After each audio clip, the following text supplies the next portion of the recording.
the week. I'll sleep when I'm dead. That used to be my attitude when it came to um, taking time off, relaxing. I was smart about my training, but I was always pushing. I was always going because I wasn't comfortable with who I was, and I wasn't comfortable with the silence in my head. I was listening to a story the other day that John Welborn was talking about. John Welborn, who used to play in the NFL, he used to be part of CrossFit football. Now it's part of Power Athlete, and John was talking about two lumberjacks that basically would both come to work and work the same amount of hours.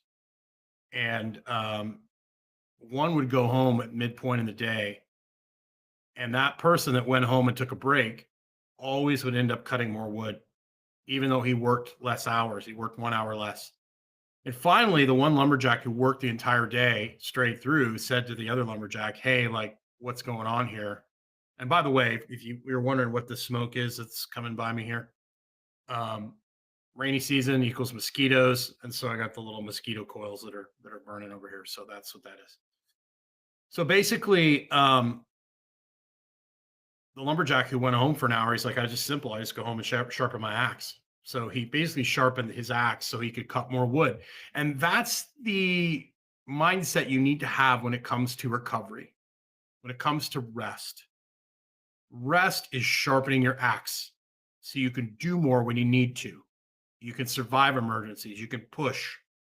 Rest isn't about becoming a Buddhist monk and sitting on a hill. Rest is so you can strategically push when needed. And when you're younger, you just kind of blast away. Like from the time I was in my mid 20s to my early 30s, mid 30s, I just blasted away, mainly because I wasn't comfortable with who I was. I couldn't sit in silence. And so I just blasted away. And then finally I ended up getting a serious illness and I had to make some serious changes. And most of the people that I deal with are just blasting away. They're working hard, they're driven. A lot of them are over exercising, under recovering, I would so to speak. And they think, well, I have to do more to get better. And they overlook the rest component. The rest component is so important. The vast majority of people that I work with are hard charging, driven people. And then all of a sudden they hit 35, 40, 45 years old and the wheels come off the wagon. They're like, what do I do? And they start looking for Band-Aids. They start looking for, peptides, TRT, nicotine, caffeine, stimulants, supplements. And then eventually those don't work either.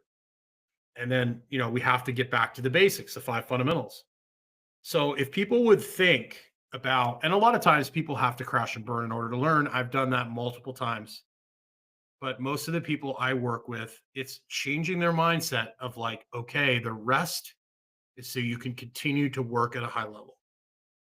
And that's what people don't understand. If you know you're going to have 3 or 4 weeks of just brutality, you want to make sure that you have a few weeks after that where your workload is less. And you want to cycle these things in and out. My friend Alan Kress, incredibly good businessman. I used to live with Alan early in my career, and he does an incredible job of, he's very, very good at managing his time. And he talks all the time on his Instagram about, hey, I've got a month where I'm going to be working really hard, and I'm going to schedule 2 weeks where I'm kind of backing off a little bit. But you want to make sure you have these breaks during the day, the 10-minute walks, the float tanks, all these things. As you get older, you have less ability to push hard. And of course, there's going to be people, there's going to be your Dennis Rodmans, there's going to be your Michael Jordans that can like party all night in Vegas and still go perform at a world record level. You're not one of those people, more than likely.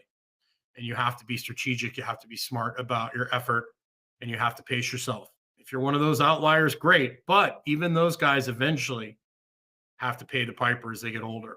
A lot of those guys pay for the sins of their youth, so to speak, at an older age later on down the road.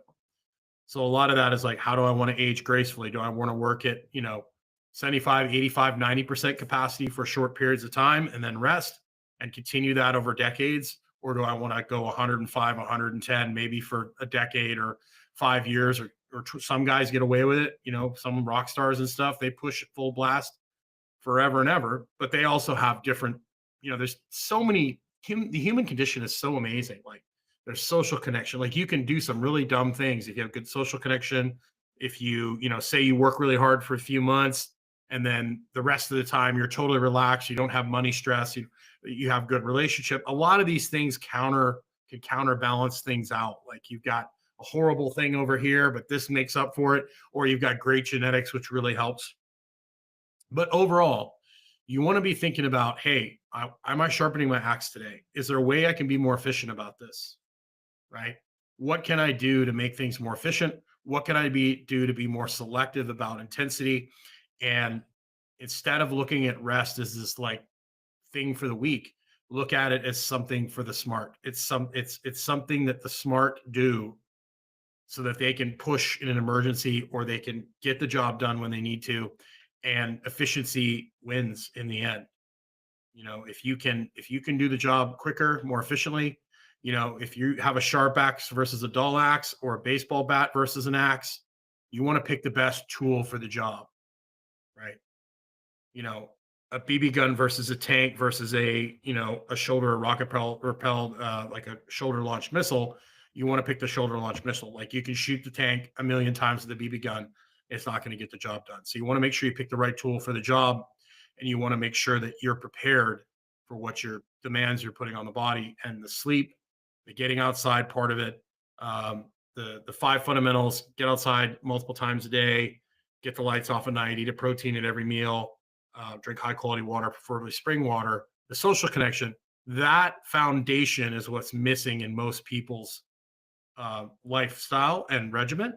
And so the people that aren't as genetically gifted or aren't an outlier, they're going to start suffering because their base foundation isn't there. And then these tools they use to try and make up for it, a lot of times will work for a little while, but then they'll start to fail.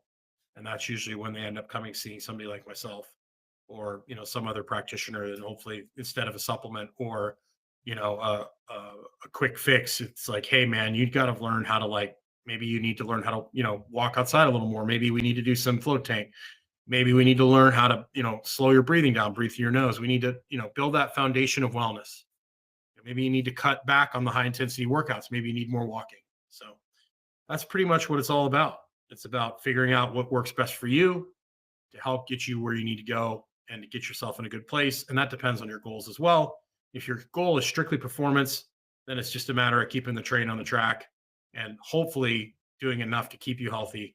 If your goal is health, it's like, okay, how much can I flirt with performance before it hurts my health, right? It's kind of the opposite. But I appreciate you tuning in. Love to get a subscription from you. Follow, please like, comment. Appreciate your support, and I will see you again soon. Let me know if you have any questions or any subjects you'd like my take on. I'd love to be able to help you get yourself in a better place. Make sure you take the time to get outside, and we'll see you again soon.